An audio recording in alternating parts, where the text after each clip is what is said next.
प्रकारे या महाराष्ट्रामध्ये शिवसेना, खरी शिवसेना ही पुढे नेण्याचं काम करतोय आणि तुमच्या जीवावरती, तुमच्या विचारावरती आम्ही मंडळी आज किती अवघड परिस्थिती येऊ द्या, काही होऊ द्या, पण हे जे शिवसैनिक आहेत, आज पावसाची परिस्थिती आपण पाहताय, वातावरण कसं आहे. आंबेगाव तालुका हा आपण ऐकून आहात, मागच्या वेळेस तालुक्यामध्ये आला होता, त्यावेळेस ते विद्यमान खासदार होते, त्यांनी गद्दारी केली, तिकडे गेले, पण त्यांनी काही या परिसरामध्ये पक्ष संघटना म्हणून वाढ आम्हाला करून दिली नाही. कुणीही संपर्क प्रमुख आला की त्याला या ठिकाणी टिकून द्यायचं नाही, लगेच तक्रारी करायच्या, बदलून टाकायचं. जिल्हा प्रमुख टिकून द्यायचा नाही, तालुका प्रमुखाला काम करून द्यायचं नाही. जे काय पाहिजे ते सगळं माझ्या आधिपत्याखाली पाहिजे या दृष्टीने काम केलं. तरी देखील या सगळ्या बहादर शिवसैनिकांनी काम करून 3 वेळा त्यांना आमदार, खासदार केलं आणि दिल्लीला पाठवलं. शिवसैनिक कुठेही कमी पडत नाही. खासदार राऊत साहेब, आमचं एक म्हणणं आहे की अमोल कोल्हे आज खासदार आहेत, ते सुद्धा या सगळ्या शिवसैनिकांच्या जोर त्या ठिकाणी खासदार म्हणून करते. आपण आघाडी केली, उद्धव साहेबांनी जो आदेश दिला तो सगळ्या शिवसैनिकांनी तंतोतंत पाळला. त्यावेळेस तुतारीचं इच्छा नसताना सुद्धा अनेक शिवसैनिकांनी प्रचार केला आणि बटन दाबून चांगलं बहुमत मिळवून देण्याचं सचिन भाऊ काम या परिसरामध्ये केलं. त्याच्यानंतर विधानसभा आल्या, आम्हाला वाटत होतं विधानसभेला तरी आपण सोबळावर लढू, खूप तयारी होती. मी 19ला उमेदवार होतो, राऊत साहेब फाटका उमेदवार. अगदी कुठल्याही परिस्थिती, आर्थिक परिस्थिती सचिन भाऊ नसताना सुद्धा अगदी 5-50 लाख रुपये खर्च केले, तरी देखील 60-62 हजार मतं मला दिलीप वळसे पाटलांच्या विरोधात त्यावेळेस मिळाली होती आणि आढळराव आतून विरोधात काम करायचे. हे आता तुम्हाला सगळ्यांना जाणवलं असेल की आपला खासदार असून सुद्धा तो कधी आपला नव्हता, हे आपण आपल्या डोळ्यांनी पाहिलेलं आहे. पण विधानसभेला सुद्धा आमचा सगळ्यांचा थोडासा, नाही म्हणलं तरी नैराश्य आलं की लोकसभेला आम्ही तुतारीचं काम केलं, विधानसभेलाही पुन्हा एकदा तुतारीचंच बटन दाबावं लागतंय. आमची मशाल मतदारांच्या पर्यंत, घराघरापर्यंत पोहोचणार कधी? तरी देखील आपले सगळे शिवसैनिक प्रचार तुतारीचा करत होते, पण गळ्यामध्ये स्कार्फ मारून मशालचा लावत होते, खिशाला बॅच सुद्धा आमच्या सगळ्यांचे मशालीचेच होते.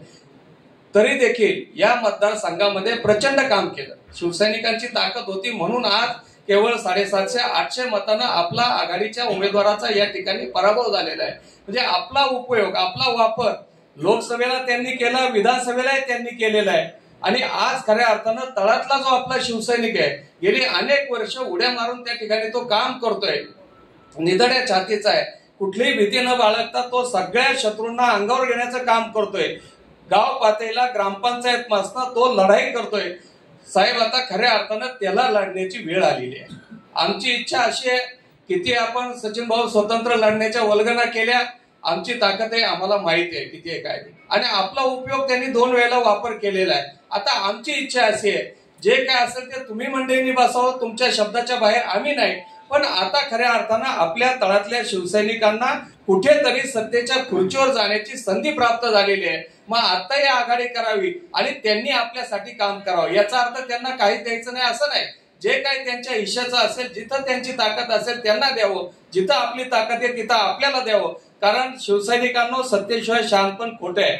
एखादे 2 जिल्हा परिषद सदस्य आपले निवडून गेले, आज काम करायला विकासाच्या नावाखाली कार्यकर्ते आपले तिकडे जात आहेत, त्यांना बोलवलं जाते, तुझ्या रस्त्याचं काम करतो, तुझ्या गटाराचं करतो, तुला एखादी विहीर देतो, तुला शेततळ देतो. पण जर ही सत्ता आपल्याकडे असेल, 4-2 पंचायत समितीचे सदस्य गेले आणि आपला आघाडीचा सभापती झाला, तर 70 ते 80% राऊत साहेब विधानसभा मतदारसंघ आपल्या ताब्यात येतो. कारण शिक्षण क्षेत्र, सगळ्या जिल्हा परिषदच्या शाळा आपल्या शिक्षक अंडरमध्ये येतात, अंगणवाडीच्या सेविका आपल्या आधिपत्याखाली येतात, आशा वर्कर आपल्या आधिपत्याखाली येतात, आरोग्य सेविका, जेवढे काय सगळी ग्रामीण यंत्रणा ही जिल्हा परिषद पंचायत समितीच्या माध्यमातून आपल्या कक्षेत येते. म्हणून ताकदीनं त्यांच्या बरोबर राहून आपण आपला हिस्सा मिळवावा आणि ग्रामीण भागातली जी खरी सत्तास्थळ आहेत, मग पंचायत समिती, जिल्हा परिषदेमध्ये आपला काही ना काही शिरकाव झाला पाहिजे. त्या दृष्टीनं सगळ्या शिवसैनिकांनी जिथं आपल्याला संधी मिळेल त्या ठिकाणी सगळ्यांनी जोर काढावा आणि प्रामाणिकपणे काम करून आपले, आणि तिथंही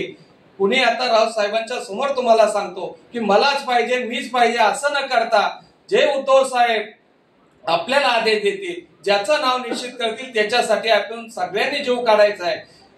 राऊत साहेब, पक्षात प्रचंड अडचण आहे, आम्हाला मान्य आहे की थोडासा आपला पडीचा काळ आहे, परंतु हे सगळे फाटके शिवसैनिक आहेत. आताही पहा, एवढ्या पावसात सुद्धा अनेक जण मोटारसायकलवर आले.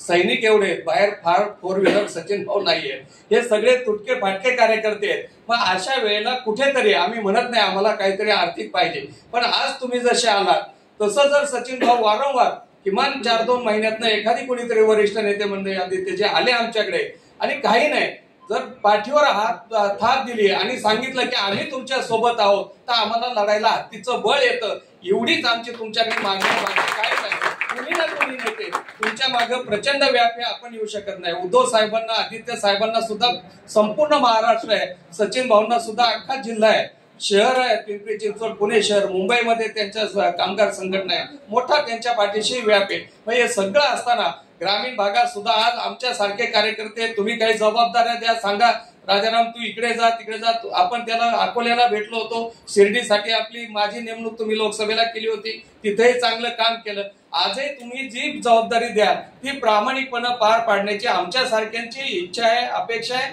आणि हे सगळे शिवसैनिक तुम्ही जो आदेश द्या त्या आदेशावरती काम करणार आहेत. तेव्हा पुन्हा एकदा जर जास्तीचं काही बोललं असेल तर माफ करावं, पण आपल्याकडे पाहून आम्ही मंडळी सगळी काम करतोय. तुमची प्रतिमा पाहिली की नाही म्हटलं तरी ग्रामीण भागातला कार्यकर्ता सुद्धा विरोधी पक्षाचा सुद्धा सकाळी टीव्ही लावतो ना आज राऊत साहेब काय बोलणार आहे. तुमचं बोलणं इतकं अचूक असतं, नेमबाज असतं, तुमच्या बोलण्याला विरोधक सुद्धा धडकी घेतात. ते तुम्हाला वरवर बोलत असतील पण आतून सगळ्यांना तुमचा हेवा वाटतोय. अगदी देवेंद्र फडणवीस सुद्धा म्हणत असतील की राऊतांसारखा एक कार्यकर्ता माझ्या बाजूला असता तर माझी बाजू कुठे गेली असती. म्हणजे आज त्यांना सुद्धा हेवा वाटावा असं आपलं काम आहे. निश्चित प्रकारे आम्हा सगळ्या शिवसैनिकांना आपला अभिमान आहे की बाळासाहेबांच्या नंतर उद्धव साहेबांच्या बरोबर ढाल बनून आज सगळ्यांना अंगावर घेणं एवढं सोपं काम नाहीये बांधवांनो. शिवसैनिकांनो वेळ आली तर परवा राऊत साहेब बोलले